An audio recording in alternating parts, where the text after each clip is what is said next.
Comment gérer vos émotions en amour si tu te sens submergé? Attendez cette vidéo avec impatience parce qu'on m'en a demandé, mes coachés m'ont demandé en privé comment faire quand on est surmené, quand on est submergé pour supporter les gens autour de soi et surtout en amour.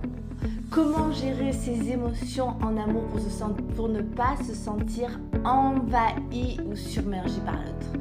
Je suis Céline Sirijoy, je suis love coach, experte en relations sentimentales, en séduction et en sensualité. Et aujourd'hui, je vais parler d'un sujet délicat, un sujet très délicat même, mais un sujet essentiel. Alors pourquoi tu te sens envahi par ton partenaire? En amour, on a souvent envie de tout partager, de dire ses ressentis, d'être soutenu, d'être sécurisé. Et quand tu as été célibataire pendant trop longtemps, quand tu as été en relation avant et que tu as fait un espèce de rebond trop rapidement et que tu n'as pas fait le deuil de ton ancienne relation, quand tu es célibataire depuis donc, comme j'ai dit, un certain nombre de temps et que tu te mets en relation, tu as des habitudes, tu as plein de choses que tu vis, et si tu fais rentrer tout de suite une relation, un nouveau partenaire, c'est compliqué de changer cette habitude et d'accepter qu'il arrive et qu'il prenne de la place quelque part dans ta vie et dans tes émotions. En amour, on a souvent envie d'être très connecté émotionnellement, mais attention, quand tu es très connecté émotionnellement avec quelqu'un, il y a des moments où tu peux te sentir donc submergé, envahi, oppressé. Tu n'arrives peut-être même pas à le supporter. Il va rentrer, ça va être difficile pour toi. Parce que tu ne sais pas, tu n'as pas été clair dans tes émotions, tu n'as pas mis de limites saines dans ta relation. Peut-être que le jeu de séduction n'a pas été constant. Il a été un love bombing au début et puis après il s'est arrêté. Peut-être que la personne ne s'intéresse pas vraiment, ou tu as l'illusion, ou tu as l'impression que la personne ne s'intéresse pas ou ne te comprend pas, que ça ne matche pas dans les mêmes matchs en fait.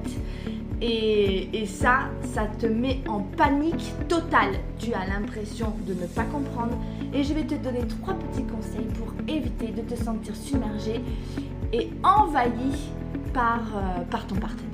Le premier que tu dois garder, c'est garder ton espace personnel. Oui, en amour, on peut laisser de la place aux gens, mais n'oublie pas que ton besoin personnel, tes propres envies, que ce soit du sport, que ce soit de la danse, que ce soit respirer, parce que ça peut te créer des angoisses, ce genre de situation, et ça part pas avec le temps. Donc ça part pas comme ça en claquant des doigts, ça serait trop facile. J'aimerais bien, hein, mais voilà, il faut se faire accompagner, faut se faire aider, que ce soit dans une rupture ou dans un moment comme ça où tu te sens envahi par une personne, c'est qu'il y a un couac quelque part, et il va falloir vite trouver des solutions parce que ça va s'accentuer et au final ça va finir par s'éloigner. Prends des moments pour toi, va voir tes amis, trouve de la joie de vivre, fais-toi des ancrages, c'est hyper important, touche-toi l'épaule, tire-toi les cheveux s'il faut, mais fais quelque chose pour te recentrer sur ton moment présent et te rappeler que c'est très important que tu prennes à ce moment-là et directement un espace pour toi. Exprime tes besoins. Pas peur de dire quand ça va pas, même si ça ne convient pas à l'autre. Respirer, eh ben vas-y, dis-lui, j'ai besoin de respirer.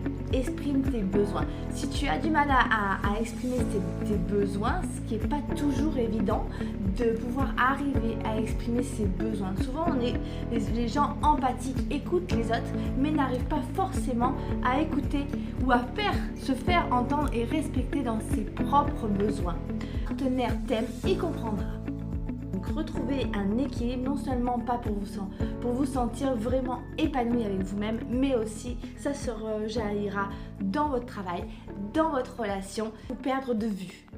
Voilà, ça c'est primordial. Donc si tu aimes cette vidéo, n'hésite pas à la commenter, à la partager et à la proposer à quelqu'un qui en aurait besoin. Avec une structure, des conseils concrets, tu pourras être accompagné. Je peux être ta coach, je peux prendre 30 minutes, voir ta situation, faire un bilan conseil et voir la méthode la plus adaptée dans ta situation, parce que toutes les relations amoureuses sont différentes, toutes les personnes vivent des choses semblables mais complètement différentes, donc il faut vraiment cibler le plan de travail, j'ai envie de vous dire, et faire de meilleurs résultats pour le bonheur en amour. Soyez heureux, soyez épanouis et prenez bien soin de vous. Ciao ciao les amis.